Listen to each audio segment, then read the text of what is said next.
There is a conversation happening quietly across Australia right now. It is happening at kitchen tables, in Facebook groups, in retirement planning forums, and between old friends over coffee. And it goes something like this. We did everything right. We worked, we saved, we paid into the system for 40 years. And now we cannot afford to retire in the country we built. That conversation is ending for a growing number of Australians with a one-way ticket to Bali. This is not a travel story. This is a financial story, and the numbers behind it are more confronting than most people realize. Start with the reality of retiring in Australia in 2026. The full age pension for a single person currently pays around $31,200 a year. That is roughly $600 a week to cover every cost of being alive: rent, food, power, transport, medicine, and anything else life decides to throw at you. ASIC puts the benchmark for a genuinely comfortable retirement in Australia at $54,800 a year for a single person. That gap, the $23,000 between what the pension pays and what comfort actually costs, is not a rounding error. It is the difference between a life and a survival. Now put that against the rental market. In Sydney, the median rent has hit $824 a week. The pension pays $600 a week in total. That is not a tight situation. That is mathematically impossible. You cannot pay $824 in rent from a $600 income and also eat. Melbourne sits near $632 a week. Brisbane has pushed past $720. Even the cities that used to be the affordable fallback have closed that door. And this is before council rates, utilities, private health insurance, and the steady, relentless rise in grocery prices that has made feeding yourself in Australia one of the more expensive exercises in the developed world. For retirees who own their home, the picture is better but not comfortable. For the growing number who rent, and that number is rising as housing ownership among older Australians quietly declines, the pension is not a safety net. It is a shortfall dressed up as one. This is why Bali is no longer just a holiday destination for Australians. For a specific and fast-growing group, it is becoming the most rational financial decision available. Now let us look at what retirement in Bali actually costs. A comfortable life in Bali, a private villa with a pool in Canggu or Seminyak, a scooter for getting around, eating out regularly at good restaurants, fresh local produce, occasional massages, a social life, international health insurance, runs between $1,500 and $2,500 Australian dollars a month. Call it $2,000 as a working middle figure. That is $24,000 a year. The full age pension pays $31,200. That means an Australian retiree on nothing but the pension, the base government payment that barely covers rent in most Australian cities, has $7,000 a year left over after funding a genuinely comfortable life in Bali. $7,000 in surplus every year from the pension alone. In Sydney, that same pension leaves a person around $22,000 short annually just on rent. The swing between those two scenarios is not a lifestyle preference. It is $29,000 a year. It is the difference between going backwards every month and actually getting ahead. It is the difference between rationing groceries and eating well every single day. It is the difference between stress and ease in the years when you have earned the right to ease. Let us put the two lives side by side. Picture two people, both 67, both receiving the full Australian age pension. Both worked their entire careers and arrived at retirement with roughly the same resources. One stays in Australia. She rents a modest one-bedroom unit in an outer suburb of Melbourne for $550 a week. That takes $28,600 a year from a $31,200 pension. She has $2,600 left for everything else. That is $50 a week for food, bills, transport, medicine, and any unexpected cost. She cannot afford private health insurance. She cannot afford a holiday. She cannot afford much beyond survival.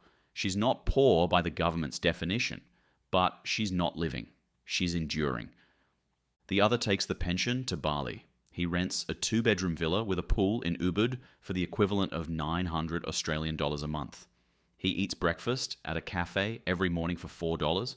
He gets a 1-hour massage twice a week for $12 each. He sees a doctor at a private clinic when he needs to for less than $30 a consultation. His international health insurance costs $2,400 a year. His total monthly spend sits around $2,100. He has money left over. He is building a small buffer for the first time in years. He calls his daughter in Brisbane every Sunday and flies home for Christmas. His life, measured by any honest standard, is better. Same pension, completely different outcome. The only variable is geography. The visa situation is more accessible than most people think. Indonesia offers a retirement visa for anyone aged 55 and older.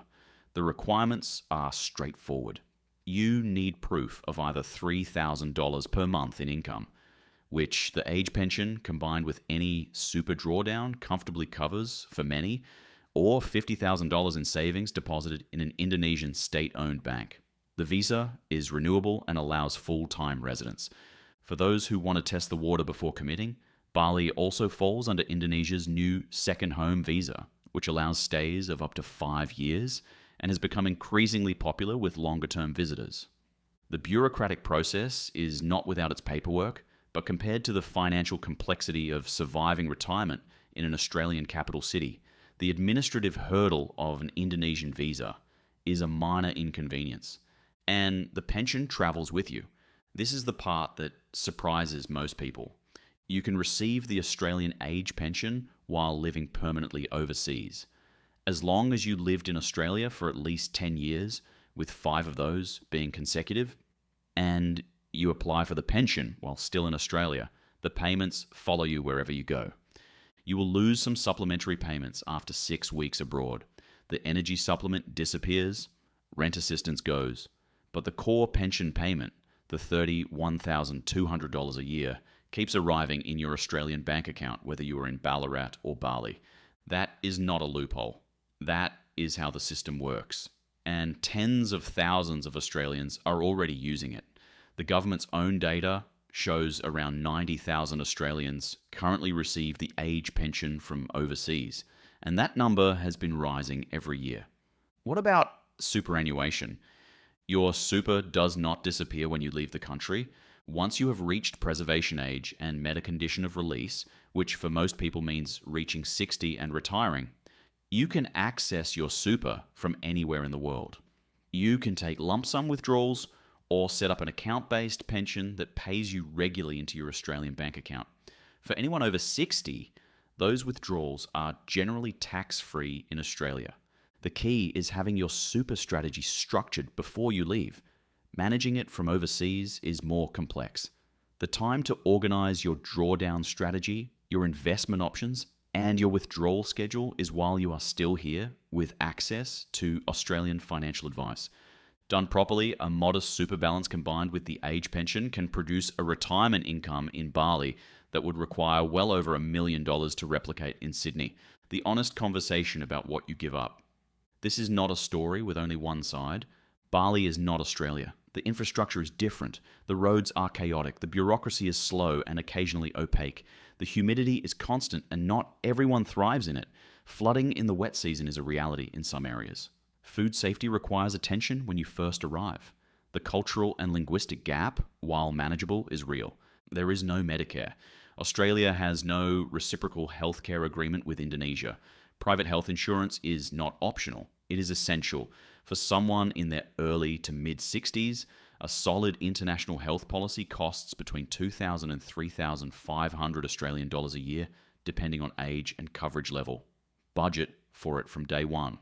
Currency risk is something that people underestimate. The Australian dollar fluctuates, and when it weakens, your purchasing power in Bali shrinks. Your $2,000 monthly budget can quietly become $1,700 without any change in your behavior. Building a modest buffer into your annual figures protects against this. And then there is the human cost that no financial model captures cleanly. Missing grandchildren growing up, being far from aging siblings, not being able to attend a funeral without a 12-hour journey. The expat community in Bali is warm and genuinely social, and many retirees describe finding a closer community there than they had in their final working years in Australia. But distance from family is real, and it accumulates emotionally in ways that only become clear after a year or two. The Australians who thrive in Bali tend to be honest about this before they go. They build in regular return visits. They stay connected. They choose to retire to something, not just away from something. So, why are Australians retiring to Bali? Not because Bali is perfect, because Australia has made a comfortable retirement functionally impossible for a significant portion of its older population, because the gap between what the pension provides and what Australian cities cost has grown so wide that no amount of careful budgeting closes it, because $31,200 a year is not a retirement income in Sydney. It is a housing deficit. In Bali, that same $31,200 is enough, more than enough. It is a life with warmth, with food, with community, with dignity, and a surplus at the end of the month. Munger would have recognized the logic immediately. When the numbers point clearly in one direction, the rational move is to follow them. Not emotionally, not impulsively, carefully, with a trial run and a real plan, but follow them. The Australians making this move are not giving up on retirement. They are the ones who finally found a way to actually have one. If this gave you something to think about, hit the like button. It helps other Australians find this when they need it. Subscribe and turn on notifications, and I will see you in the next one.